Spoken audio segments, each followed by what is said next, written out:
चलिए जी, तो बढ़ते हैं आगे, बात करते हैं क्वेश्चन नंबर 13 की। क्या बता के चल रहा है, ये कह रहा है due to which concept qualitative transactions are not recorded in the books. कह रहा है क्वालिटेटिव ट्रांजैक्शंस जो होती हैं, जैसे कि हमारी बिजनेस की कितनी इमेज है, हमारी प्रोडक्ट की मार्केट में कितनी लाइफ है, कितनी क्वालिटीज है, कितना एप्रिसिएशन है, कितनी गुडविल है, ये सारी चीजें क्वालिटेटिव ट्रांजैक्शंस होती हैं और इसको हम बुक्स में रिकॉर्ड नहीं करते। ऐसा कौन सा कॉन्सेप्ट कहता है? Business entity, money measurement, historical cost concept या फिर डुअल एस्पेक्ट। डुअल एस्पेक्ट कहता है कि हर एक ट्रांजैक्शन का दो इंपैक्ट होगा। हिस्टोरिकल कहता है कि आपकी जो एक्विजिशन कॉस्ट ऑफ एसेट होगी उसी पे बुक्स में रिकॉर्ड उसको किया जाएगा। बिजनेस एंटिटी कहता है कि प्रोप्राइटर और बिजनेस दोनों अलग अलग होते हैं और जो प्रोप्राइटर है उसको एक तरीके का उधार माना जाता है, उसका लगाया हुआ पैसा बिजनेस के अंदर। जो मनी मेजरमेंट कहता है कि सिर्फ हम उस ट्रांजैक्शन को रिकॉर्ड करेंगे जिसको मनी के टर्म्स में मेजर किया जा सके, वो क्वालिटेटिव नेचर का होगा तो उसको हम रिकॉर्ड नहीं कर पाएंगे, क्योंकि क्वालिटेटिव जो ट्रांजैक्शंस होती हैं उसको मनी के टर्म्स में हम मेजर नहीं कर पाते। तो अकॉर्डिंग टू दिस जो आपका बी है वो करेक्ट आंसर हो जाएगा। Accrual concept is based on, accrual concept किसके ऊपर बेस्ड है? तो एक्रूअल कॉन्सेप्ट जो है वो बेस्ड है आपका किसके ऊपर?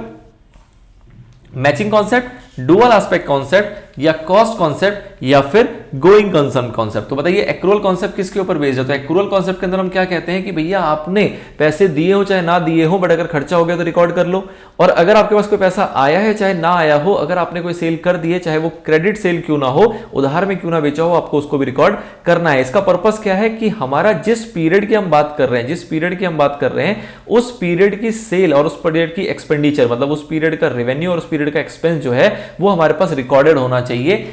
इसलिए हम उसको ना छोड़ दें कि हमारे पास पैसा नहीं आया या फिर हमारे पास से पैसा नहीं गया। ये बात बताता है एक्रूअल कॉन्सेप्ट। लेकिन जैसे ही ये बात आप फॉलो करते हो तो आपका रेवेन्यू का पीरियड और एक्सपेंस का पीरियड क्या हो जाता है? आपस में मैच। और ये मैच होने की बात आपको कौन बता के चलता है? Matching concept. तो एक्रूअल कॉन्सेप्ट जो है वो कहीं ना कहीं किसके ऊपर बेस्ड है? आपके मैचिंग कॉन्सेप्ट के ऊपर। डुअल एस्पेक्ट ऐसी बात नहीं करता, कॉस्ट कॉन्सेप्ट भी नहीं करता और गोइंग कंसर्न भी ऐसी बात नहीं करता है, बट मैचिंग कॉन्सेप्ट कहता है कि आपका रेवेन्यू का पीरियड और एक्सपेंडिचर का पीरियड सेम होना चाहिए। वो सेम कब होगा? जब हम उन रेवेन्यू को भी रिकॉर्ड कर लें जो कि हमने अभी कैश में अर्न नहीं की, लेकिन इस पीरियड की हमारी वो सेल है, और ऐसे हम उस एक्सपेंडिचर को भी यहां पे रिकॉर्ड कर ले जो कि अभी हमने कैश में उसकी पेमेंट नहीं की, लेकिन वो इस पीरियड का ही एक्सपेंडिचर है। जब दोनों की पीरियड मैच करेगी तो मैचिंग कॉन्सेप्ट ऑटोमेटिकली अप्लाई हो जाएगा। अगला सवाल है आपके सामने क्वेश्चन नंबर 15।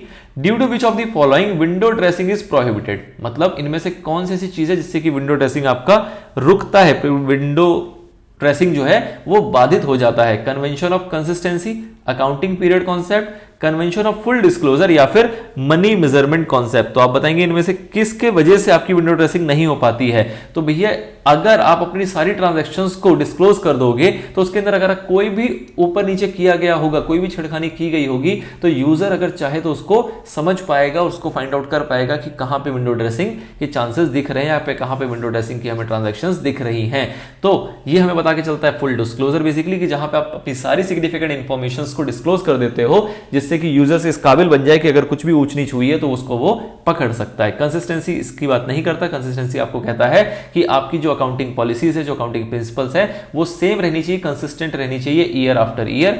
अकाउंटिंग पीरियड आपको कहता है कि आप अपनी जो बिजनेस की लाइफ है उसको एक सुटेबल टाइम इंटरवल पे बांट दोगे, जो कि वो 12 मंथ बता के चलता है। मनी मेजरमेंट कहता है कि आपको सारी ट्रांजैक्शंस वो रिकॉर्ड करनी है जो कि मनी के टर्म्स में मेजर की जा सके। तो इन सब चीजों से विंडो ड्रेसिंग आपका नहीं रुकता है, लेकिन अगर आप फुल डिस्क्लोजर को मानते हैं तो उससे आपकी विंडो ड्रेसिंग काफी हद तक रुक जाती है।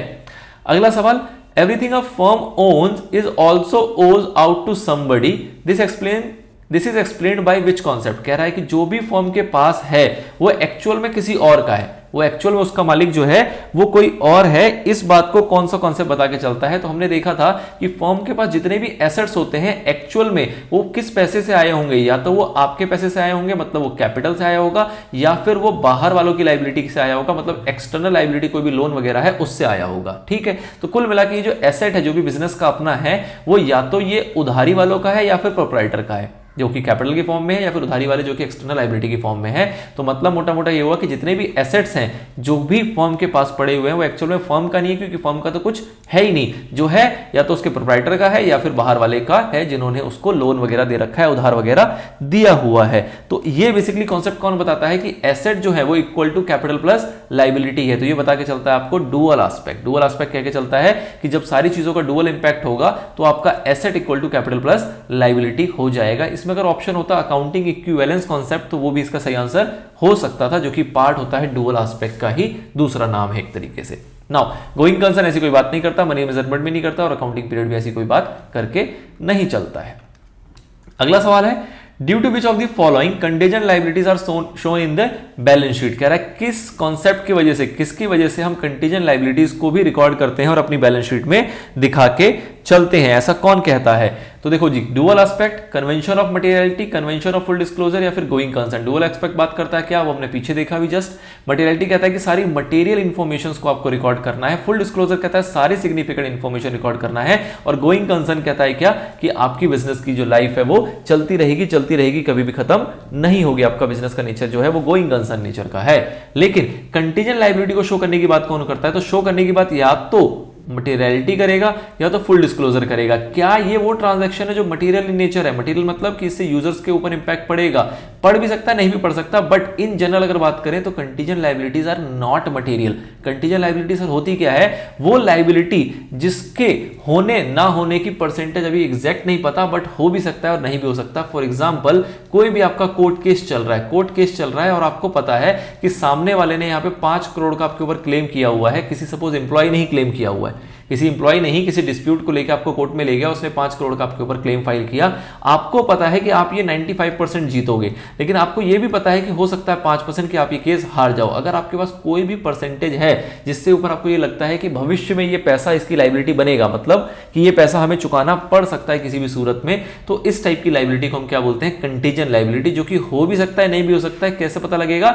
इस कोर्ट के डिसीजन के बाद पता लगेगा, बट फिलहाल उसको हम कंटीजेंट कहते हैं और उसको हम अपने बुक्स ऑफ अकाउंट्स में रिकॉर्ड करके चलते हैं। बैलेंस शीट में एक्चुअली में रिकॉर्ड नहीं करते, यहाँ पे लिखा गया है, वो अलग बात है क्वेश्चन की फॉर्म में, बट इन जनरली इसको आप ऐसे कहोगे कि कंटीजेंट लायबिलिटी आपके बुक्स ऑफ अकाउंट्स में रिकॉर्ड की जाती है, ना कि बैलेंस शीट में रिकॉर्ड की जाती है। चलिए क्वेश्चन पे सवाल नहीं उठाते हैं, फिलहाल हम कहते हैं कि कंटीजेंट लायबिलिटी रिकॉर्ड करना है और ये बहुत ज्यादा सिग्निफिकेंट भी नहीं, मतलब बहुत ज्यादा मटेरियल भी नहीं है, but it is a kind of information जो कि बुक्स ऑफ अकाउंट में रिकॉर्ड किया जा रहा है। तो ऑब्वियसली हम क्या फॉलो कर रहे हैं? हम फॉलो कर रहे हैं फुल डिस्क्लोजर को, जहां हम कह रहे हैं कुछ नहीं छुपाएंगे, हम सारी सिग्निफिकेंट बातें डिस्क्लोज करके चलेंगे। तो सी आपका यहाँ पे करेक्ट आंसर हो जाएगा।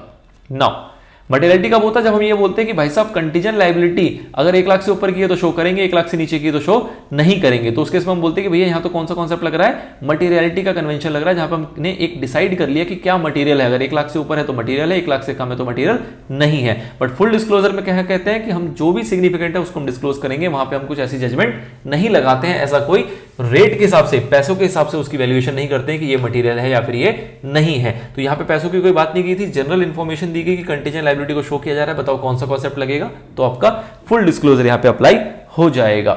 अगला सवाल है the cost of a small calculator is accounted as an expense and not shown as an asset in the financial statement of a business entity due to. कौन सा कॉन्सेप्ट ऐसा कहता है कि अगर कोई छोटा कैलकुलेटर है तो उसको सीधा खर्चे में ले जाओ, उसको आपको एसेट बनाने की जरूरत नहीं है। ऑल्दो कैलकुलेटर की लाइफ साल, 2 साल, 4 साल, 5 साल भी हो सकती है, लेकिन बहुत छोटा खर्चा है और इसको हम खर्चे में ले जाते हैं, सीधा सीधा एसेट नहीं बनाते हैं, ऐसा कौन कहता है? या स्मॉल कैलकुलेटर हो सकता है आपका, या कोई और भी स्टेशनरी का आइटम हो सकता है। मोटा मोटा संदर्भ ये है कि अगर स्टेशनरी एक्सपेंस है तो उसको हम एक्सपेंस बोलते हैं, ना कि उसको एसेट में लेके जाते हैं।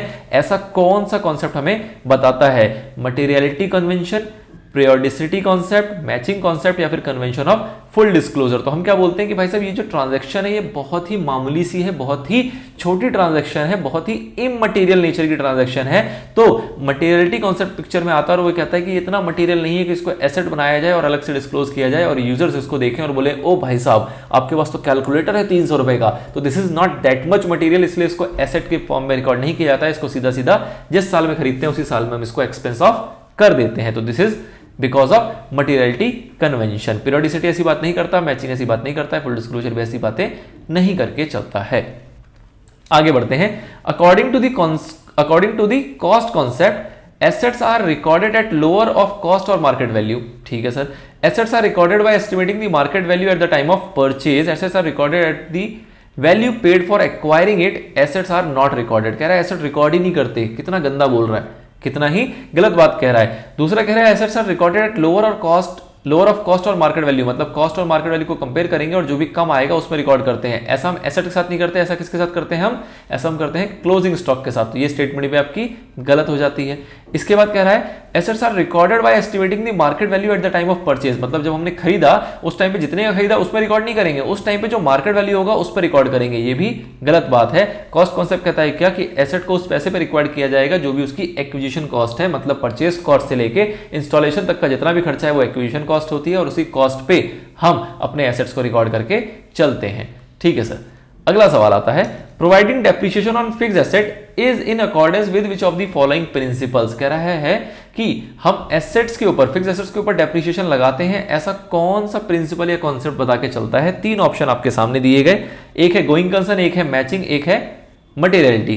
कह रहा है पहला दूसरा गोइंग कंसर्न मैचिंग, या दूसरा तीसरा मैचिंग या मटेरियलिटी, या पहला और तीसरा मतलब गोइंग कंसर्न और मटेरियलिटी, या फिर तीनों के तीनों ये बात कहते हैं। तो आपको बताना है कि कौन सा कॉन्सेप्ट जो है वो फिक्स एसेट की बात करता है। देखो गोइंग कंसर्न तो भाई साहब करता ही है, गोइंग कंसर्न ही ना होगा तो हम अपने एसेट्स को उसी साल में एक्सपेंस ऑफ कर देंगे जिस साल हम उसको खरीदेंगे, लेकिन हम ऐसा नहीं करते हैं, उसको उसकी लाइफ में स्प्रेड करते हैं और हर साल डेप्रिसिएशन के रूप में उसको प्रॉफिट एंड लॉस अकाउंट में चार्ज करते हैं। तो ऐसा क्यों करते हैं? क्योंकि हमारी बिजनेस की जो कंसर्न है वो क्या है? गोइंग कंसर्न है। Now matching concept, matching concept भी क्या कह के चलता है कि भैया जिस पीरियड का एक्सपेंस होगा उसी पीरियड का रेवेन्यू रिकॉर्ड किया जाएगा। तो अगर हमने किसी पीरियड का रेवेन्यू रिकॉर्ड किया है तो हम बोलेंगे इस रेवेन्यू जनरेट करने के लिए जितने खर्चे हुए वो सबको माइनस करो।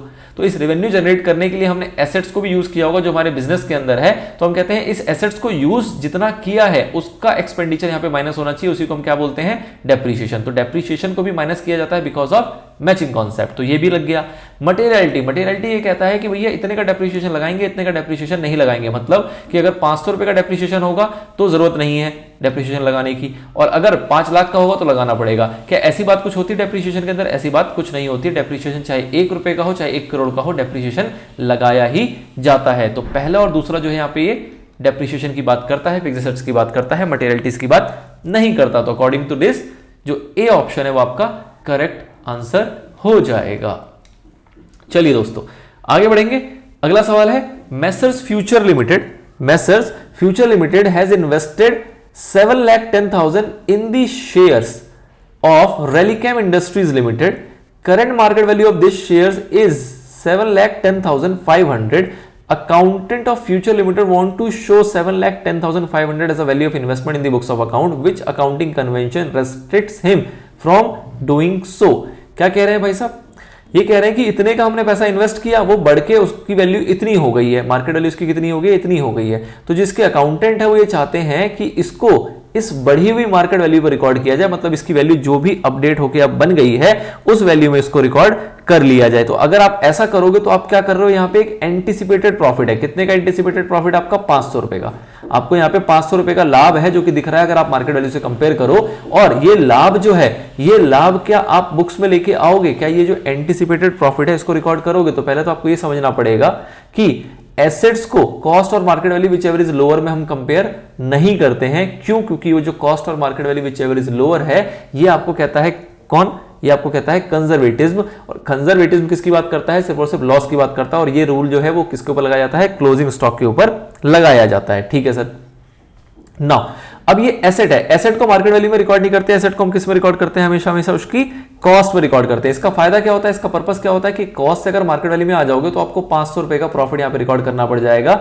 This is what? This is your anticipated profit. और आपको कहा गया है एक रूल ने कि एंटिसिपेटेड प्रॉफिट को रिकॉर्ड नहीं करना, सिर्फ और सिर्फ एंटिसिपेटेड लॉस को रिकॉर्ड करना है। तो एंटिसिपेटेड प्रॉफिट आप यहां पर रिकॉर्ड नहीं करते हो। और ऐसा कौन सा रूल बता के चलता है? ऐसा आपको बता के चलता है कंजर्वेटिज्म। ठीक है। यहां पे फुल डिस्क्लोजर है। फुल डिस्क्लोजर का एसेट्स और उसकी इन्वेस्टमेंट और उसकी वैल्यूएशन से कोई लेना देना नहीं है। कंसिस्टेंसी का कोई लेना देना नहीं है। मटेरियलिटी का कोई लेना देना नहीं है। यहां पे ये सवाल तब टफ बन जाता जब यहां पे गोइंग कंसर्न दिया होता, तो ये सवाल थोड़ा सा टफ हो जाता इस एंगल से कि इसके अंदर अब आप क्या करेंगे। इसके अंदर अगर दिया होता मैचिंग कॉन्सेप्ट तो ये थोड़ा सा टफ हो जाता, बट इसके अंदर सारे ऑप्शन ऐसे दिए गए हैं जो कि इसके ऊपर ध्यान नहीं डालता है। सिर्फ कंजर्वेटिव में जो बात करता है कि प्रॉफिट एंटिसिपेटेड प्रॉफिट है तो उसको बुक्स में रिकॉर्ड नहीं करना, और बेस्ड ऑन दैट हम इसको नहीं कर पाएंगे। यही एक चीज है जो अकाउंटेंट को रोक रही है ये काम करने से। ठीक है सर। तो conservative is the right answer based on the options available. अगला सवाल आता है question number 22। Which of these is not a fundamental accounting assumptions? आपने देखे थे 3 फंडामेंटल अकाउंटिंग assumptions होते हैं। कौन कौन से? गोइंग कंसर्न, कंसिस्टेंसी और एक्रूअल कॉन्सेप्ट। तो ये तीनों फंडामेंटल अकाउंटिंग assumptions होते हैं। कह रहा है कौन सा नहीं है? तो मटेरियलिटी नहीं है। तो D is the right answer. Omission of paisa and showing the round figures in the financial statements is based on, कह रहा है कि जो पैसे को हम छोड़ के, जैसे कि अगर कोई ट्रांजैक्शन होती है 10,000 या 10,50,000 पैसे की, तो हम कहते हैं यार 50 पैसे को उड़ाओ, इसको सीधा 10 लाख बोलेंगे इसको। तो ऐसा जो पैसे वगैरह को हम छोड़ देते हैं, राउंड ऑफ कर देते हैं, ऐसा उसको राउंड ऑफ कर देते हैं, ऐसा क्यों करते हैं? कौन सा कॉन्सेप्ट ऐसा करने के लिए कहता है? तो कंजर्वेटिज्म कहता है, मटेरियलिटी कहता है, कंसिस्टेंसी कहता है, या फिर मनी मेजरमेंट कहता है। तो ऑब्वियस सी बात है, ये जो बिल्कुल नेग्लिजिबल अमाउंट है, is it material in nature? कैसे कोई बहुत ज्यादा इंपैक्ट पड़ेगा? बहुत ज्यादा इंपैक्ट नहीं पड़ेगा। तो आपको मटेरियलिटी कह के चलता है कि इस टाइप की इमटेरियल चीजों को आप छोड़ सकते हो, क्योंकि बहुत बारीक सी चीज है। कोई ये बोले कि सर 10,50,000 था, तो क्या 50,000 को छोड़ के 10 लाख बोलेंगे हम? तो हम ऐसा नहीं बोलेंगे। क्यों? क्योंकि 50,000 जो है ये मटेरियल हो जाएगा, बट दिस इज इमटेरियल, बहुत नेग्लिजिबल अमाउंट है, इसको आप उड़ा भी दो, कोई दिक्कत वाली बात नहीं है। तो मटेरियलिटी कन्वेंशन जो है वो ये बात बता के चलता है कि इस टाइप की छोटी मोटी चीजों को हम राइट ऑफ कर सकते हैं, राउंड फिगर में डिस्प्ले कर सकते हैं, फाइनेंशियल स्टेटमेंट में हम दर्शा सकते हैं। कन्वेंशन जो कंजर्वेटिज्म का है वो ऐसी बात नहीं करता, कोई एंटिसिपेटेड प्रॉफिट, एंटिसिपेटेड लॉस की यहाँ पे बात नहीं हो रही है, कंसिस्टेंसी की यहाँ पे बात नहीं हो रही है, मनी मेजरमेंट कॉन्सेप्ट की बात यहाँ पे नहीं हो रही है। यहाँ पे राउंड ऑफ को, जो भी हमारे फाइनेंशियल ट्रांजैक्शंस है उसको राउंड ऑफ करने की बात कर रहा है, या फिर जो पैसेज वगैरह है उसको छोड़ने की बात कर रहा है। तो दिस इज मटेरियलिटी।